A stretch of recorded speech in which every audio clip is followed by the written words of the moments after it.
দেখো বন্ধুরা, লাউ দিয়ে কত সুন্দর পারফেক্ট গুড় পিঠা বানিয়েছি বা পোয়া পিঠা। তোমরা কে কী নামে বলো জানি না, আমরা গুড় পিঠা কিংবা পোয়া পিঠা বলি।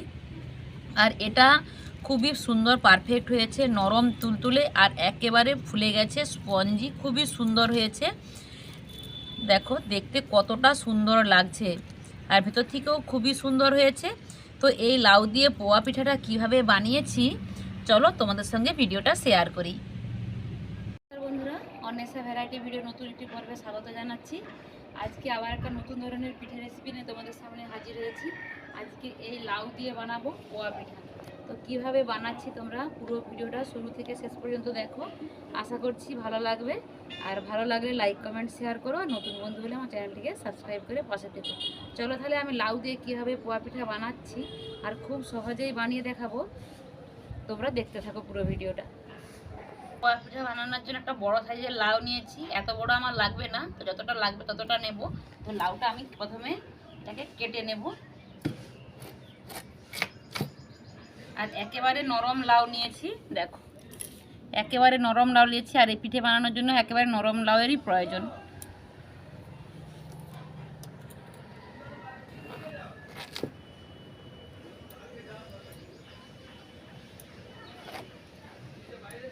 লাউয়ের খোসাটাকে মোটা করে বাদ দিয়ে দেব। একদম মোটা করে বাদ দিয়ে দিতে হবে। আর এই মিডিলের এই অংশটাও নেব না, এটাকেও বাদ দিয়ে দিলাম। আর এই মাঝের যে অংশ এটাই নেব। এটাকে আমি টুকরো টুকরো করে কেটে নিচ্ছি, এরকম টুকরো টুকরো করে এটাকে কেটে নিচ্ছি।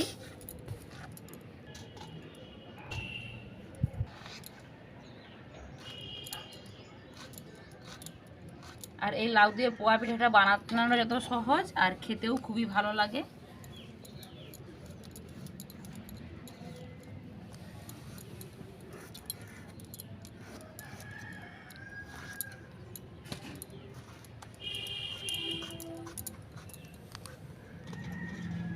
আমার এতটা লাউ হলেই হয়ে যাবে। তো এই লাউগুলোকে আমি ধুয়ে পরিষ্কার করে নিয়ে আসছি।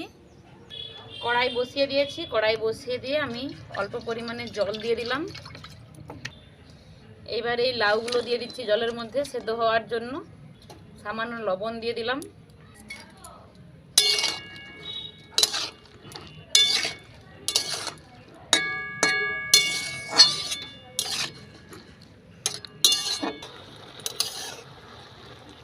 লাউটার কালার চেঞ্জ হয়ে গেছে আর লাউটা সেদ্ধ হয়ে গেছে। এবার আমি এই ছান্তার সাহায্যে লাউটাকে তুলে নেব জল ঝরিয়ে। আর গ্যাসটাকেও বন্ধ করে দিলাম। এবার একটা মিক্সিং বুলে দিয়ে দিচ্ছি লাউগুলোকে। লাউটা হালকা গরম আছে, এটাকে এবার আমি ভালো করে হাত দিয়ে এটাকে চটকে নেব। এটাকে ভালো করে হাত দিয়ে এইভাবে চটকে নিচ্ছি। আর একেবারে মোলায়েম মসৃণ করতে চাইলে তোমরা মিক্সারেও দিতে পারো ঠান্ডা করে। তো আমি হালকা গরম অবস্থায় আছে, যেমন হাত দেওয়া যায় এরকম গরম আছে। তো হাত দিয়ে আমি এরকম চটকে নিয়েছি, দেখো।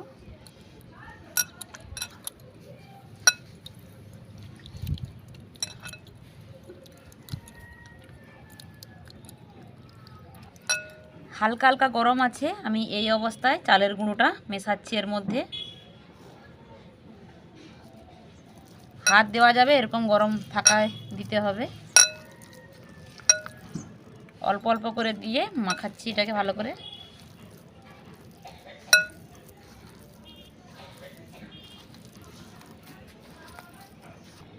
এতে আরও জল লাগবে।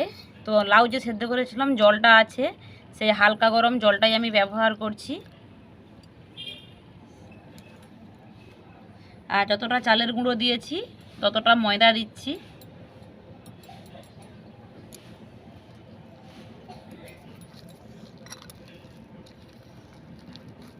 এবার আমি ওই ব্যাটারের মধ্যেই দিচ্ছি চিনি পরিমাণ মতো। তোমরা যেমন মিষ্টি পছন্দ করো সেই অনুযায়ী মিষ্টি দেবে। এতে আমি কিছু পানমৌরি দিয়ে দিচ্ছি। দুটো এলাচ থেতো করে এর মধ্যে দিয়ে দিলাম।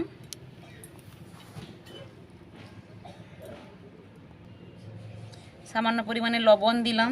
তারপর সমস্ত কিছু উপকরণ আবার এটাকে ভালো করে হাত দিয়ে মেখে নিচ্ছি। আমি আর একটু ব্যাটারটা পাতলা করব, ওই জলটাই আমি ব্যবহার করছি।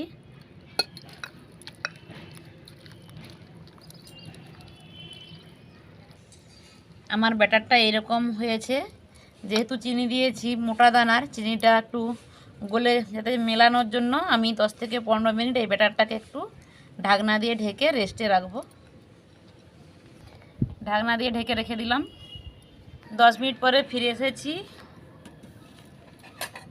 ঢাকনাটা খুললাম, খুলে এর মধ্যে আমি সামান্য বেকিং পাউডার দেব, কিন্তু বেকিং সোডা না, বেকিং পাউডার দিচ্ছি আমি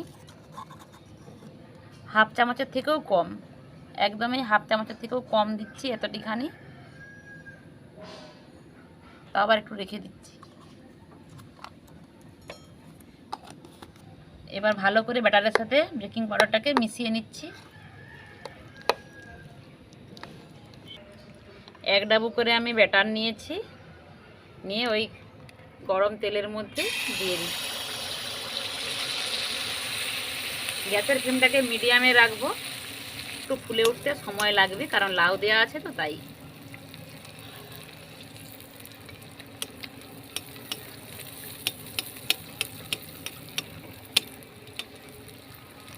দেখো কত সুন্দর ফুলে উঠছে, দেখো।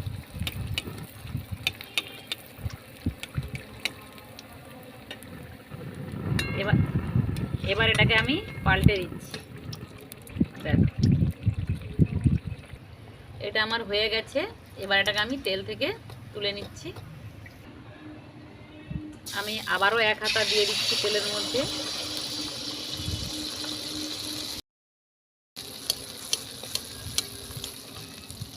এইভাবে একটু তেলটা টিকে দিলে তাড়াতাড়ি ফুলে উঠবে।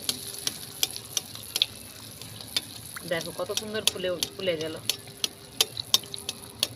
একদম গোল হয়ে ফুলে গেছে। কিন্তু পানমৌরি দেওয়ার জন্য যেখানে পানমৌরি আছে সেখানে গিয়ে ফুটো হয়ে গেছে। বন্ধুরা, আমরা রান্না করতে করতে আমাদের গ্যাস শেষ হয়ে গেছে, তো আমরা আবার উনুন জ্বালিয়েছি। তো আবার আমরা উনুনে নিয়ে যেয়ে বসাচ্ছি কড়াই। কি অবস্থা, কপালের কষ্ট। বন্ধুরা, গ্যাস শেষ হয়ে যাওয়ায় তবু উনুনটা জ্বালানো হলো। অনেকদিন উনুনটা জ্বালানো হয় না, আর এই উনুনটা অনেকদিন রান্না হয় না গ্যাসটা আনার জন্য। আর সব পিঠেগুলোই ভাজা করে নিয়েছি, দেখো। আর লাস্টেটা একদম কুচকে হয়েছে, আর কতটা সুন্দর হয়েছে দেখো। লাউ দিয়ে যে এত সুন্দর গুড় পিঠে বানানো যায়, আর এত সহজেই তোমাদেরকে তো বানিয়ে দেখালাম। তো চলো ভিতর থেকে কেটে দেখাই কতটা সুন্দর হয়েছে। কি গরম সব, দেখো কতটা নরম হয়েছে, একদম ভেতর থেকে একদম স্পঞ্জি নরম একেবারে। দেখো একেবারে দুধ ফাঁকা, কত সুন্দর হয়েছে দেখো। এই দেখো একেবারে দুটো ফাঁক হয়ে গেছে। এই দেখো কি গরম, ভীষণ গরম, আর একেবারে নরম তুলতুলেও হয়েছে। দেখো কতটা সুন্দর হয়েছে পিঠেগুলো।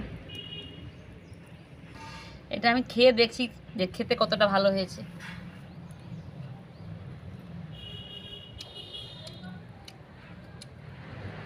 দারুণ লাগছে, কিন্তু স্বাদটা খুব সুন্দর।